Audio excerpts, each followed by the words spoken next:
بسم اللہ الرحمن الرحیم۔ السلام علیکم ورحمۃ اللہ وبرکاتہ۔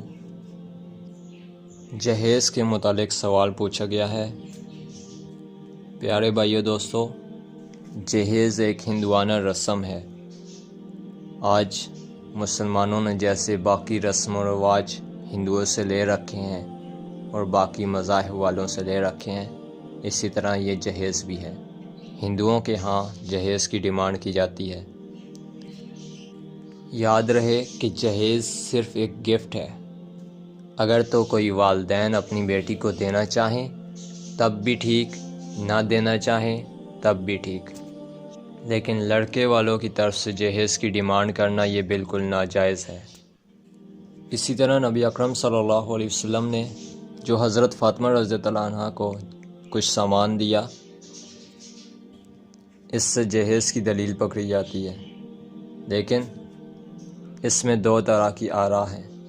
ایک تو یہ کہ وہ سامان نبی اکرم صلی اللہ علیہ وسلم نے خود اپنے پیسوں سے لے کے دیا، جو بھی تھوڑا بہت ضرورت کا سامان تھا، 3-4 چیزیں۔ اور دوسری بات یہ کہی جاتی ہے کہ وہ ان پیسوں سے لے کے دیا جو کہ حضرت علی رضی اللہ عنہ نے نکاح کے موقع پر مہر ادا کیا، اور نبی اکرم صلی اللہ علیہ وسلم نے مہر کے پیسوں سے وہ کچھ چیزیں خرید کر حضرت فاطمہ رضی اللہ عنہ کو دی۔ اگر تو والدین کے پاس پیسہ ہے اور وہ اپنی بیٹی کو خوشی سے یہ جہیز کے طور پہ سامان دینا چاہتے ہیں تو دے سکتے ہیں۔ جیسے کہ پہلے ہی بتایا گیا کہ جہیز ایک گفٹ ہے، اگر یہ دیا جائے تب بھی ٹھیک ہے، نہ دیا جائے تب بھی ٹھیک ہے۔ لیکن کچھ والدین ایسا کرتے ہیں کہ بیٹی کو جہیز میں اچھا خاصا سامان دے کر اسے وراثت سے محروم کر دیا جاتا ہے بعد میں، لیکن یہ عمل درست نہیں۔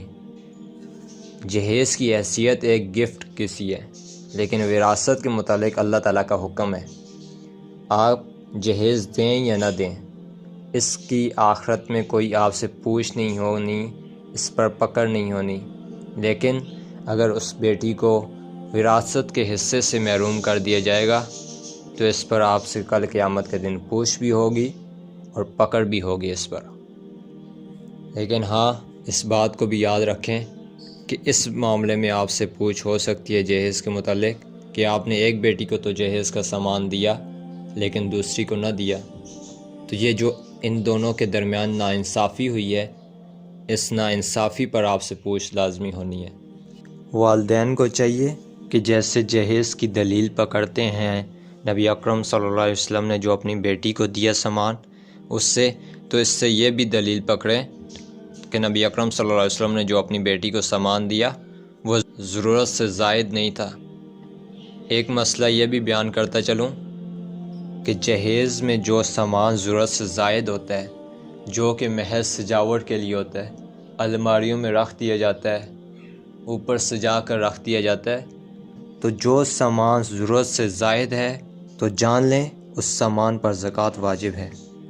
اور ایسا سامان جو کہ سالہ سال تو کیا پوری زندگی استعمال میں نہیں آتا، تو ایسے سامان پر پھر زکوٰۃ واجب ہو جاتی ہے، اور زکوٰۃ نہ دینے والے کے لیے بھی پھر پکڑ ہے۔ جن کے پاس پیسہ ہے ان والدین کو بھی چاہیے کہ ٹرکوں کے حساب سے سامان نہ دیا جائے اپنی بیٹیوں کو، بلکہ اتنا دیا جائے جو کہ ضرورت ہے، اور جو باقی اتنا سامان دیا جاتا ہے یہ اپنی بیٹی کو نہ دیا جائے، بلکہ ان پیسوں سے ان بیٹیوں کو جہیز خرید کر دیا جائے جو کہ آج گھروں میں بیٹھی ہیں، محض جہیز کے نہ ہونے کی وجہ سے ان کی شادیاں نہیں ہو رہی۔ جیسا کہ آپ کو پہلے بھی بتایا جا چکا ہے کہ ضرورت سے زائد سامان پر آپ سے پوچھ ہوگی، اس کا حساب ہوگا اور زکوٰۃ اس پر واجب ہوتی ہے۔ اس لیے چاہیے کہ بیٹیوں کو محض ضرورت کا سامان دے کر اپنے لیے آخرت میں ہونے والے حساب میں آسانی کی جائے۔ ضرورت سے زائد سامان، ٹرکوں کے حساب سے دیا جانے والا سامان دکھاوا ہے، ریاکاری ہے، جو کہ انسان کو غرور اور تکبر کی طرف لے کے جاتا ہے۔ تکبر کو اللہ تعالیٰ پسند نہیں کرتے۔ جس شخص کے اندر رائی کے دانے کے برابر بھی تکبر ہوگا وہ جہنم میں جائے گا۔